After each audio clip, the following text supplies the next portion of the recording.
Yo, sup, this is MY3, and we just got the first piece of good news in 2020, and that is the first three cards of the upcoming revamped Dragunity structure deck has been spoiled.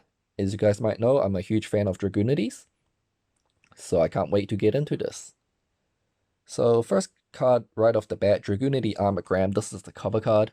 Graham goes with the Dragunity naming convention, I guess.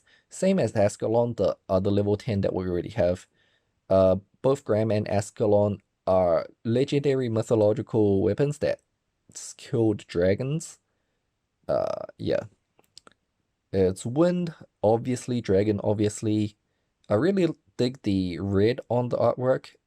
It, you know, Mistleton was yellow, Laverton was orange, and now we have a red one. That really reminds me of Armed Dragons level 3, 5, and 7. And I was an Armed Dragon player back in the schoolyard 20 years ago or something. So it's really nice to see that. But unfortunately, that's where my praise for the artwork kind of stops. Which is unfortunate since this is the cover card of the structure deck. So you think it'll be the prettiest looking card. But to me, it's just not. Like the fire thing going on, Dragunity has always been about wind. Fire just seems really out of place for me. They'll probably have a lore explanation for this, but like right now it just looks like a Phoenix Gearfried equip Gemini Red Eyes Nefertiti's kind of card. It just looks really out of place. Like all armors, it follows the convention of having two sets of wings, scaly wings and a set of feathery wings. The feathery wings look pathetically small on this guy. It doesn't look good. Finally, the background, that all level 10 Dragunities are going to have Dragon's Ravine as the background instead of the traditional greeny, whirly, windy background, which I really like. But artwork isn't going to make or break a card, it's the effect, so let's get on to that. So it's got three different hard ones per turn effects. I'm not really a fan of hard ones per turn effects. It's kind of lazy card design. Like the reason I like Dragunity a lot is because being able to use Gaydarg 10 times a turn. But anyways, first effect, you can banish two dragon and or wing beast monsters from your graveyard, special summon this card from your hand or graveyard. It's got 2900 attack, 2200 defense. So for a guy that just keeps coming back for no reason, that's pretty decent stats. But anyways, this effect is, at this point, very standard and unimaginative for a structure deck cover boss monster. Pretty much every single recent structure deck boss monster has been just the dude that keeps coming back for absolutely no reason every turn. Like the zombie structure deck, machina structure deck, etc.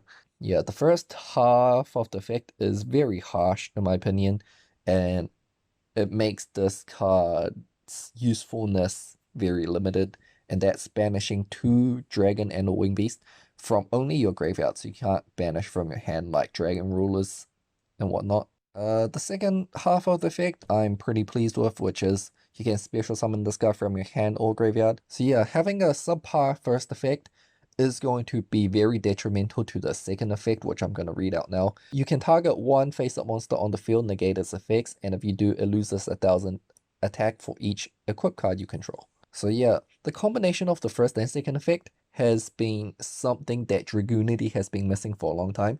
So Dragunity has been mainly outdated because of its inability to play through negates, play through boards, stuff like that. So turn 1, if your opponent has, say, a negate up, and you just summon this guy out of your graveyard for free, negate their negate, and then, normal summon ducks or senators or something and combo off, like, that would be amazing.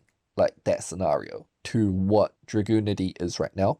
All of a sudden, like, that one negate isn't going to stop your one normal summon and you lose. All of a sudden, the deck can play through a negate now. That's great.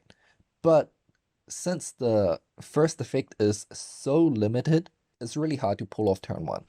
Say, for example, you Ravine, discard this guy, and dump a Tempest. You don't have enough to summon this guy just off a Ravine. You have to have something else like a Foolish Burial or something to get this guy going. It's not a problem in the grind game. In the grind game, it's great. He just comes back every turn, 2/9 beta, negates a guy, like, good stuff. But turn 1, this is where the problem is. You have to set up your graveyard for this to work. Of course, you can combo off and just get like 30 dragons in your graveyard turn 1, but you want to summon this guy before comboing off, not after. Like, you get the problem here. So, yeah, it's quite unfortunate. Third effect, when an opponent's monster is destroyed by battle and sent to the graveyard, you can equip it to this card. I have no idea why this is an activated effect. It's got a colon, so it is an activated effect, but like, why does it activate? Anyways, the second half of the second effect, losing 1,000 for each equip card you control, that kind of helps the third effect. The third effect is a buff to all of your monsters. It's not just himself when he kills something.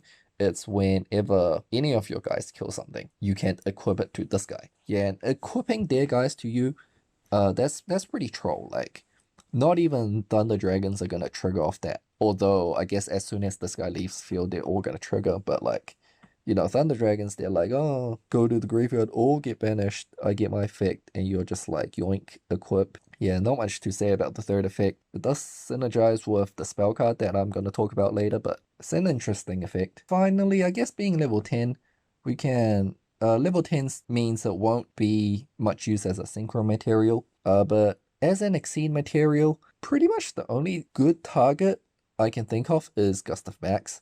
Burn for 2k in main phase 2 to finish someone off. Burn for 2k during end of match procedures when you're going first. The Dora rank 10, the 4k defense guy that just doesn't die, that's not really that useful, I think. Like, it's only really good in trains because of the guy that you detach and you get to pop one. But yeah, that's all my thoughts on Gram right now. I guess it kind of replaces this Druido that we lost to the ban list. Before, if you had like Tempest already, whether it's in the form of an extra Foolish in your hand, or if you're already going to access Tempest through your specific combo, you know, we would dump this Druido back then, but I guess we could replace this Druido with this now. But yeah, that is Dragunity Arma Gram.